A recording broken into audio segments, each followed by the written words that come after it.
Civil സർവീസിന് വേണ്ടിയിട്ട് ഭയങ്കരമായിട്ട് വളരെ പാഷനേറ്റ് ആയിട്ട് വർക്ക് ചെയ്ത ആളാണ്. ഇപ്പോഴും സത്യത്തിൽ അതിനുവേണ്ടി തന്നെ പഠിച്ചുകൊണ്ടിരിക്കുന്ന, അതിനുവേണ്ടി വർക്ക് ചെയ്തുകൊണ്ടിരിക്കുന്ന ഒരാളാണ്. അപ്പോൾ ഒരുപാട് സിവിൽ സർവീസ് ആസ്പിറന്റ് ആയിട്ടുള്ള കുട്ടികളുണ്ടാവുമല്ലോ, അവരോട് കൊടുക്കുന്ന ഒരു അഡ്വൈസ് അല്ലെങ്കിൽ ഒരു ഉപദേശം എന്തായിരിക്കും? ഓക്കെ, ഉപദേശം എന്ന് പറയുന്നത് ഇപ്പം നമുക്ക് ഈ സിവിൽ സർവീസ് പ്രിപ്പറേഷന് ഫോളോ ചെയ്യേണ്ട കുറച്ച് ഫൗണ്ടേഷണൽ എലമെൻറ്റ്സ് ഉണ്ട്.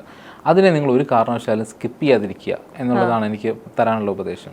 പിന്നെ ഏത് നിമിഷമാണോ, അത് നിങ്ങൾ സ്കൂളിൽ പഠിക്കുമ്പോഴാവാം അല്ലെങ്കിൽ കോളേജിൽ പഠിക്കുമ്പോഴാവാം, ഏത് നിമിഷമാണോ നിങ്ങൾ സിവിൽ സർവീസുകാരനാവാൻ റെഡി ആയിട്ടുള്ളത്, അത് എനിക്കൊരു ആഗ്രഹമുണ്ട്, അതുപോലെ യൂണിഫോം ഇട്ടൊരു പോലീസ് ഓഫീസർ ആവണം എന്നൊരു ആഗ്രഹമുണ്ടെങ്കിൽ ആ നിമിഷം മുതൽ നിങ്ങൾ ബിലീവ് ചെയ്യേണ്ടത് നിങ്ങൾക്ക് ആകാൻ പറ്റുമെന്ന് മാത്രമേ ഉള്ളൂ. മനസ്സിലായില്ലേ? കാരണം ഞാൻ ചിലപ്പോൾ ക്ലാസ്സസ് എടുക്കാൻ പോകുമ്പോൾ ഇപ്പം സിവിൽ സർവീസിന് പ്രിപ്പയർ ചെയ്യാൻ വന്നിരിക്കുന്ന കുട്ടികളോട് ഞാൻ ക്ലാസ് എടുക്കാം, ലൈവ് ക്ലാസ് എടുക്കാൻ ചിലപ്പോൾ കോളേജുകളിലൊക്കെ ഒരുപാട് കോളേജസ് ഞാൻ സെഷൻസ് എടുക്കാറുണ്ട്. അപ്പം ഓറിയന്റേഷൻ സെഷൻസും ഒക്കെ നമ്മൾ കൊടുക്കാറുണ്ട്. അപ്പം കുട്ടികളോട് ഞാൻ ചോദിക്കുന്ന ഒരു ചോദ്യമാണ്, നിങ്ങൾക്ക് എത്ര പേർക്ക് ഒരു 5 വർഷം കഴിഞ്ഞിട്ട് നിങ്ങൾ ഒരു സിവിൽ സർവീസുകാരനായിട്ട് കാണാൻ പറ്റുന്നുണ്ട്? ആരും കൈവെക്കൂല, ഒരു 1-2 കുട്ടികൾ പൊക്കും. പ്രത്യേകിച്ച് ഒന്നും ചെയ്യാലോ, ഇവിടെ നിന്ന് ഈ സമയത്ത് നിങ്ങൾ പഠിക്കേണ്ട ആവശ്യമൊന്നുമില്ലല്ലോ. നമ്മുടെ സ്വപ്നമാണ്, നിങ്ങൾക്ക് പറ്റുന്നുണ്ട് എന്ന് വെച്ചാൽ ലിമിറ്റിംഗ് ബിലീഫാണ്, എന്നെ കൊണ്ട് പറ്റില്ല എന്നുള്ളത്. എന്നെ കൊണ്ട് പറ്റില്ല എന്ന് വിചാരിച്ചുകൊണ്ട് നമ്മൾ പ്രിപ്പയർ ചെയ്യാൻ പോയി കഴിഞ്ഞാൽ ഒരു കാരണവശാലും നിങ്ങൾ രക്ഷപ്പെടത്തില്ല.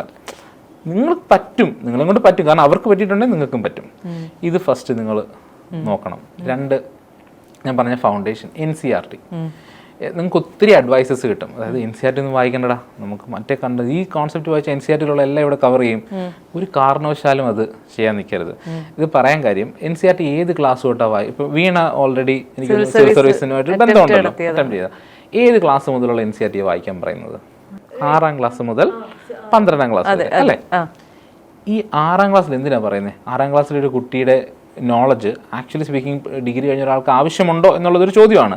പക്ഷേ ഒരു കോൺസെപ്റ്റിനെ അവിടെ ഇൻട്രൊഡ്യൂസ് ചെയ്യുന്ന വിധം വ്യത്യാസമാണ്. എന്നുവെച്ചാൽ ഏറ്റവും ഫൗണ്ടേഷൻ ലെവലിൽ നിങ്ങൾക്ക് ഒരു സാധനം ഇൻട്രൊഡ്യൂസ് ചെയ്ത് തരും, അതിൻ്റെ കുറച്ച് അപ്ഡേറ്റ്സ് അടുത്ത ക്ലാസ്സിൽ നിങ്ങൾക്ക് തരും. അങ്ങനെ നിങ്ങളെ തന്നെ ബിൽഡ് ചെയ്ത് കൊണ്ടുവരുവാണ്. അതുകൊണ്ട് തന്നെ NCERT ഒരു കാരണവശാലും സ്കിപ്പ് ചെയ്യരുത്. പിന്നെ ന്യൂസ് പേപ്പർ ഒരു കാരണവശാലും അതിന് ഷോർട്ട് കട്ട് എടുക്കരുത്. കാരണം ഷോർട്ട് കട്ട് എന്ന് പറയുന്നത് കറണ്ട് അഫയർ മാഗസിനാണ്. കറണ്ട് അഫയർ മാഗസിൻ നിങ്ങൾ വായിച്ചോ, ഒരു പ്രശ്നമില്ല. പക്ഷേ ന്യൂസ് പേപ്പർ എല്ലാ ദിവസവും വായിച്ച് നോട്ട്സ് ചെയ്തതിന് ശേഷം നിങ്ങൾ കറണ്ട് അഫയർ മാഗസിൻ ഒരു റിവിഷൻ പോലെ വായിച്ചു, ഒരു പ്രശ്നമില്ല. ഇത് ഫോളോ ചെയ്യുക. ഇനി ഏറ്റവും ഇമ്പോർട്ടൻ്റ് ആയിട്ടുള്ള കാര്യമുണ്ട്, എല്ലാവരും മോസ്റ്റ് ഓഫ് ദി ആളുകളും സ്കിപ്പ് ചെയ്യുന്നൊരു കാര്യമാണ് PYQ. കാരണം പ്രീവിയസ് ഇയേഴ്സ് ക്വസ്റ്റ്യൻ പേപ്പേഴ്സ് ആണ്. എല്ലാവരും പറയും, അതായത് സിവിൽ സർവീസ് പ്രിപ്പയർ ചെയ്തിട്ടുള്ള എല്ലാവരും പറയും നിങ്ങൾ PYQ നോക്കണം. ഓഫീസേഴ്സ് ആയിട്ടിരിക്കുന്ന ആളുകൾ എല്ലാവരും നമുക്ക് അഡ്വൈസ് തരും, നിങ്ങൾ PYQ നോക്കണം.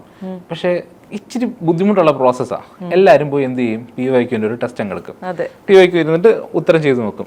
അതല്ല PYQ അനാലിസിസ്. നിങ്ങളൊരു 10 വർഷത്തെ PYQ ചെയ്ത് കഴിയുമ്പോൾ നിങ്ങൾക്കൊരു ധാരണ വേണം ഇന്ത്യൻ പോളിറ്റിയിൽ ഏതൊക്കെ ഏരിയയിൽ നിന്നാണ് ക്വസ്റ്റ്യൻസ് കൂടുതൽ ചോദിച്ചിട്ടുള്ളത്.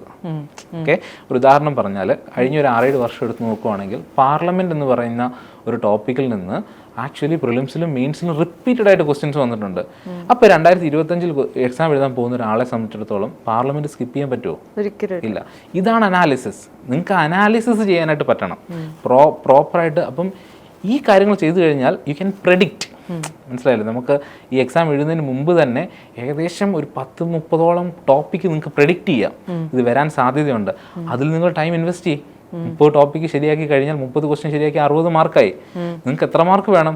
ഷുവർ ഷോട്ടാണ്, നിങ്ങൾക്ക് 100 മാർക്ക് കിട്ടിയാൽ നിങ്ങൾ ഉറപ്പ് പ്രിലിംസ് പാസ്സായി അല്ലേ? 60 മാർക്ക് നിങ്ങൾക്ക് ഇങ്ങനെ തന്നെ പ്രെഡിക്റ്റ് ചെയ്യാൻ പറ്റും അല്ലേ?